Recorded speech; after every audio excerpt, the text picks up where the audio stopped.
Selamat pagi saudaraku yang diberkati Tuhan. Kita kembali lagi dalam program Bertumbuh dan Berbuah. Mengawali perjalanan kita di hari ini, sama-sama kita akan dituntun dan dikuatkan oleh kebenaran firman Tuhan. Dan tema renungan di pagi ini saya beri tema hidup dalam kemenangan. Kita baca dalam 1 Korintus 15 ayatnya yang ke-57. Di situ firman Tuhan berkata, "Tetapi syukur kepada Allah yang telah memberikan kepada kita kemenangan oleh Yesus Kristus Tuhan kita." Saudara, inilah yang sudah Tuhan berikan kepada setiap kita, yaitu kemenangan. Lewat apa yang sudah Tuhan kerjakan di kayu salib, kemenangan yang sejati sudah Tuhan kerjakan bagi setiap orang percaya. Nah, seperti seorang pelari, di mana ada bagian yang harus kita kerjakan jika kita mau hidup dari kemenangan kepada kemenangan. Nah, dia harus berlari sesuai jalur yang ada yang nantinya akan mengarahkan kehidupan kita memasuki yang namanya jalur kemenangan. Saudaraku yang diberkati Tuhan, Yesus ketika dia melayani di muka bumi, ya sumber kemenangannya adalah ketika dia terus berjalan bersama dan dalam kehendak Bapa. Nah, pelayanan Yesus tidak pernah terlepas dari yang namanya persekutuan dengan Bapa di surga. Nah, bagaimana kita hidup dan berlari dalam kemenangan kepada kemenangan?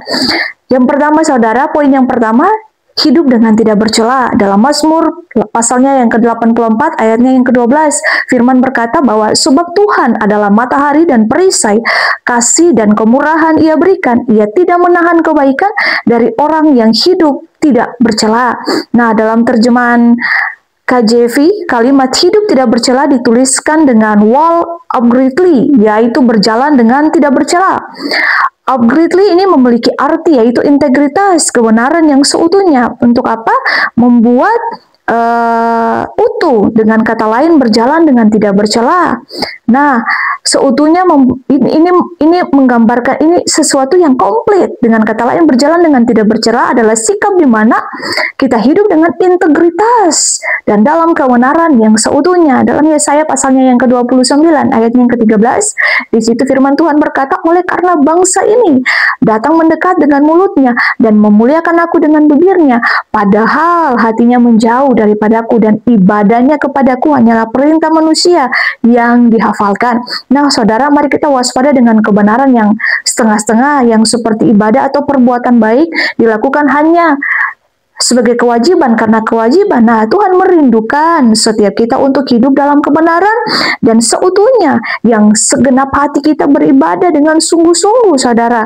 Nah, dan Tuhan mau untuk kita hidup tidak bercela di hadapannya dengan sikap hati yang berkenan kepada Allah. Dalam Mazmur pasalnya yang ke-15 ayat 1 sampai ayat yang kedua, di situ firman Tuhan berkata, "Tuhan, siapa yang boleh menumpah dalam kemahmu? Siapa yang boleh diam di gunungmu yang kudus? Yaitu dia yang berlaku tidak bercela, yang melakukan apa yang adil dan yang menyatakan kebenaran dengan segenap jiwanya, segenap hatinya." Nah, hidup dalam jalan kemenangan ini ditopang dengan sikap hati dan kehidupan yang berkenan kepada Allah, dengan melakukan apa yang tidak bercela, tetapi apa yang lurus dan benar. Nah, poin yang berikutnya, poin yang kedua, hidup dengan kerendahan hati. Dalam Matius pasalnya yang ke-11 ayat yang ke-29, firman Tuhan berkata, "Pikulah kuk yang kupasang dan belajarlah kepadaku, karena aku lemah lembut dan rendah hati, dan jiwamu akan mendapatkan ketenangan." Nah, Tuhan Yesus mengajarkan bagi setiap kita untuk mari kita berjalan dalam kerendahan hati,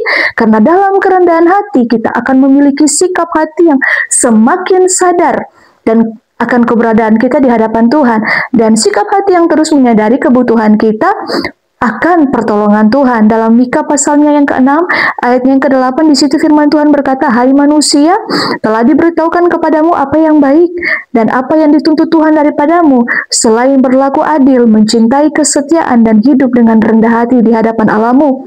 Saudaraku, berjalan dalam kerendahan hati ini membuat kita membuka pintu-pintu mujizat dan berkat Tuhan dalam setiap kehidupan kita. Dan kerendahan hati adalah sebuah sikap hati yang penuh dengan kesadaran akan anugerah Tuhan dalam setiap kehidupan kita. Nah, dan kerendahan hati yang sejati akan ada di dalam kehidupan orang-orang yang melekat kepada Tuhan dan membawa sikap hati yang mengandalkan Tuhan. Kerendahan hati ini di hadapan Allah membawa berkat, pemulihan, dan damai sejahtera bagi siapapun yang bersungguh-sungguh mengandalkan Tuhan, dan dimanapun kita berada, kita selalu ada dalam perlindungan Tuhan. Dan semakin hidup kita melekat dengan Tuhan, maka secara otomatis akan ada kesadaran bahwa seluruh aspek dalam kehidupan kita itu adalah anugerah Tuhan semata karena kemurahan Tuhan.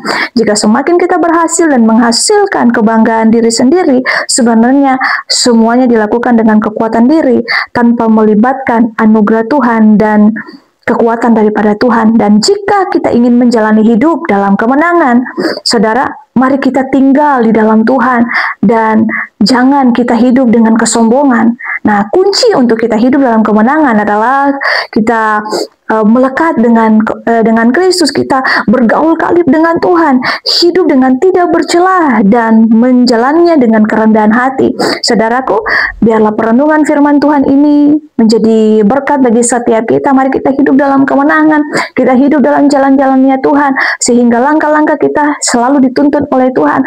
Hari demi hari kita melihat terobosan-terobosan yang terjadi dalam kehidupan kita, dan semakin hari kita semakin bertumbuh, bahkan berbuah berkali-kali lipat untuk kemuliaan nama Tuhan. Biarlah perenungan ini menuntun setiap kita dan selalu kita hidup dalam kemenangan. Pegang janji Tuhan dan percaya bahwa rancangannya itu penuh dengan damai sejahtera, dan Dia selalu memberikan kepada kita hari depan yang penuh dengan pengharapan. Tuhan Yesus memberkati. Immanuel.